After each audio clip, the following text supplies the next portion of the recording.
월 336만원. 최근 통계청 조사에 따른 50대 부부가 은퇴 후 바라는 적정 생활비라고 합니다. 이 숫자를 보는 순간 어떤 생각이 드셨습니까? 이 정도면 충분하다고 안심하며 고개를 끄덕이셨습니까? 아니면 어림도 없다며 나도 모르게 깊은 한숨과 함께 가슴 한구석이 철렁 내려앉으셨습니까? 한 금융기관 연구소에서는 현재 506 공세대의 은퇴 준비 수준을 겨우 낙제를 면한 수준이라고 날카롭게 진단했습니다. 자녀 학원비와 결혼자금 대주느라 양가 부모님 용돈과 병원비 챙기느라 정작 우리 부부의 노후는 늘 뒷전이었습니다.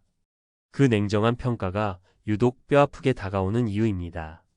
특히 가진 것도 안 가진 것도 아닌 애매한 자산과 소득을 가진 분들은 더욱 막막합니다. 잠시 후 25년간 대기업에서 일하며 7억 원의 자산을 모은 한 성실한 가장이 어째서 아무것도 결정하지 못하는 패닉 상태에 빠졌는지, 그리고 평생의 사업을 접고 재기를 꿈꾸던 또 다른 가장이 왜 정부 지원 프로그램 문턱에서 스스로 주저앉고 말았는지, 그 안타까운 사연을 통해 오늘 우리의 현실을 들여다보겠습니다.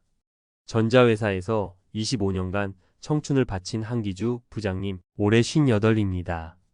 그는 스스로를 성공한 셀러리맨이라 여기며 묵묵히 달려온 삶에 자부심을 느껴왔습니다. 퇴직금에 20년 가까이 꼬박 부어온 개인연금, 그리고 때가 되면 나올 국민연금을 합치면 아내와 함께 가끔 해외여행도 다니고 주말엔 손맛 좋은 낚시를 즐기는 평화로운 노후가 손에 잡힐 듯 그려졌습니다. 그의 마음은 성실한 삶의 결과에 대한 기대와 안도감으로 차 있었습니다. 그 평화로운 마음에 첫 균열이 생긴 것은 회사에서 주최한 정년퇴직 설명회에서였습니다.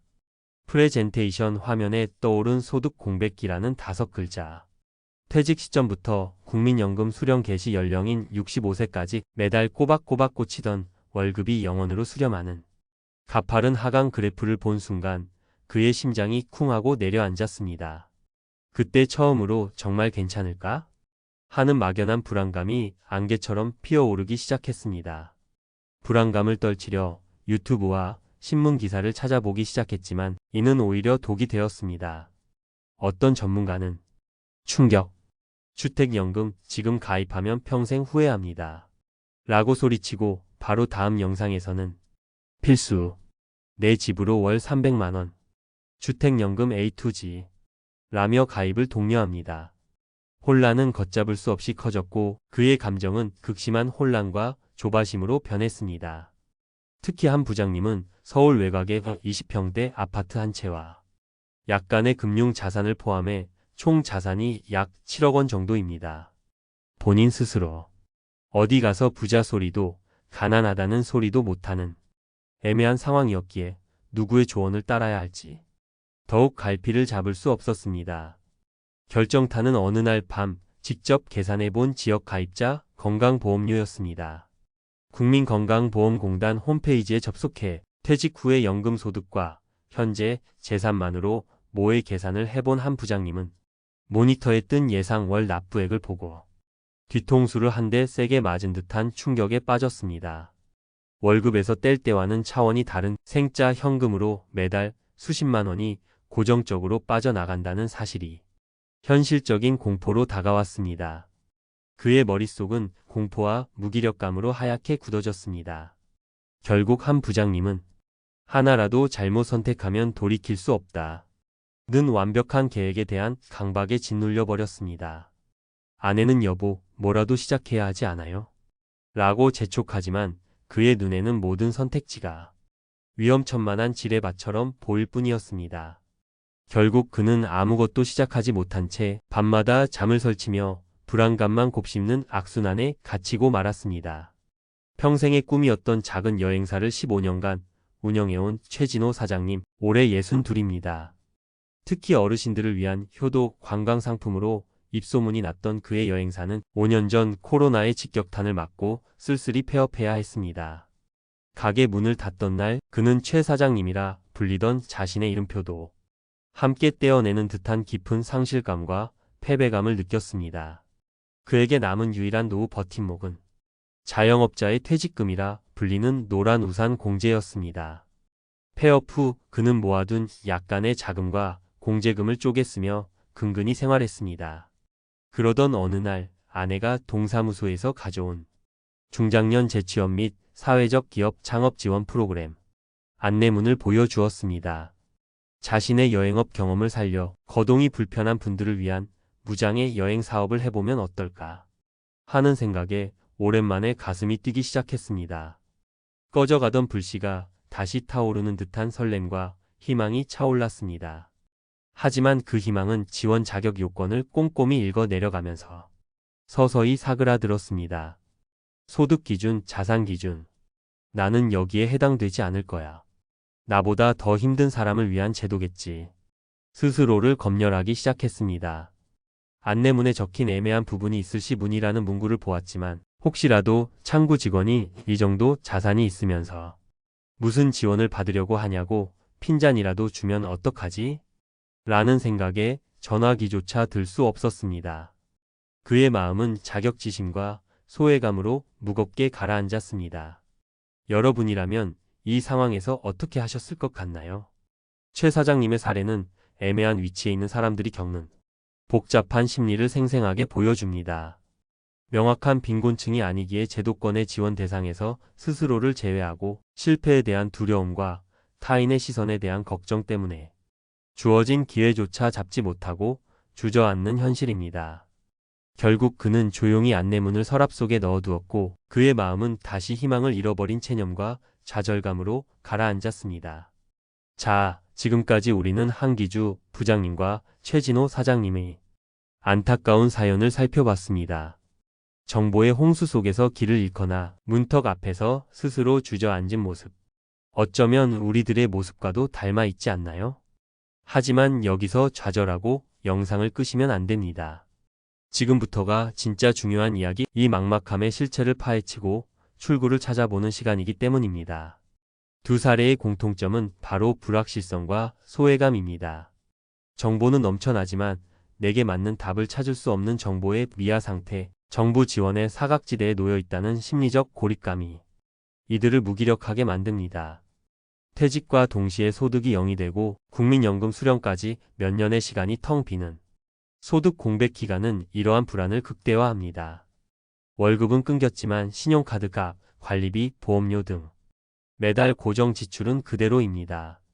통장 잔고가 줄어드는 것을 눈으로 확인하는 것은 마치 내 자산 시계가 거꾸로 돌아가는 듯한 실질적인 공포를 안겨줍니다. 특히 간과하기 쉬운 것이 보이지 않는 비용의 기습입니다. 한 자산운용사의 보고서에 따르면 은퇴 후 의료비는 일반 물가 상승률보다 훨씬 가파르게 상승할 가능성이 높다고 경고합니다. 지금 빠듯하게 세운 계획이 20년 뒤 예기치 못한 질병 앞에서 휴지 조각이 될 수도 있다는 잠재적 위험이 우리의 마음을 짓누르는 것입니다. 그렇다면 이 지독한 막막함에서 어떻게 빠져나올 수 있을까요? 첫째, 완벽한 계획이라는 무거운 갑옷을 벗어던지고 오늘의 행동으로 전환해야 합니다.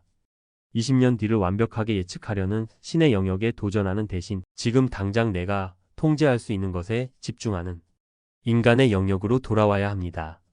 이번 주말 배우자와 함께 딱 3시간만 식탁에 마주 앉아 A4 용지에 현재의 모든 고정 지출을 빠짐없이 적어 보십시오.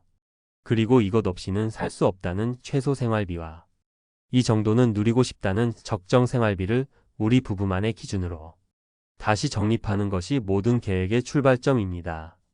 둘째, 안정과 투자의 균형을 맞춘 현실적인 포트폴리오를 짜야 합니다. 많은 전문가들은 애매한 자산을 가진 50대에게 안전자산과 투자자산 5대5의 균형 잡힌 포트폴리오를 제안합니다.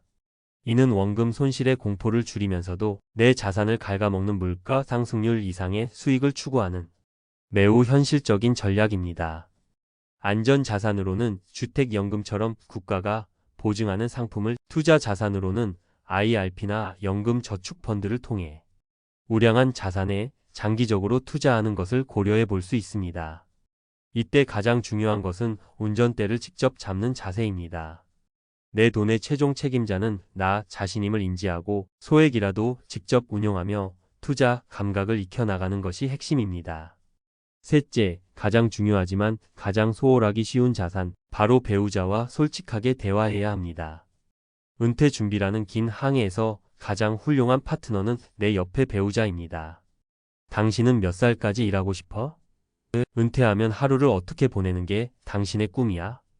우리 자녀들에게 어디까지 경제적 도움을 주는 게 맞을까? 처럼 돈과 삶에 대한 구체적인 질문을 통해 서로의 기대와 걱정을 조율하는 과정이 반드시 필요합니다. 은퇴는 한 사람의 마무리가 아닌 부부가 함께 시작하는 인생 2막의 프로젝트이기 때문입니다. 애매한 자산과 소득.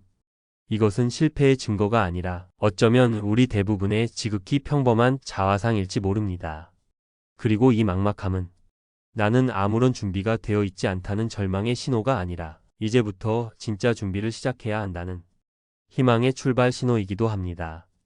오늘부터 완벽한 답을 찾기 위한 고독한 고민은 잠시 멈추십시오. 대신 배우자와 마주 앉아 따뜻한 커피 한 잔을 나누며 서로의 눈을 보고 우리 잘 해낼 수 있겠지? 라고 묻고 답하는 작은 행동을 시작해 보시는 건 어떨까요? 예측 불가능한 미래에 대한 불안은 당연합니다. 그러나 그 변화의 파도에 유연하게 몸을 맡기며 새로운 시작의 무틀 향해 함께 노를 저어 나가는 것, 그것이 바로 우리에게 필요한 진정한 의미의 은퇴 준비일 것입니다. 오늘 이야기가 여러분의 마음에 작은 등불이 되었기를 바랍니다. 내용이 도움이 되셨다면 구독과 좋아요, 알림 설정으로 저희와 계속 함께해 주십시오. 그리고 비슷한 고민을 하고 계신다면 댓글로 여러분의 생각과 경험을 나눠주세요. 여러분의 모든 이야기를 귀담아 듣고 함께 고민하겠습니다. 감사합니다.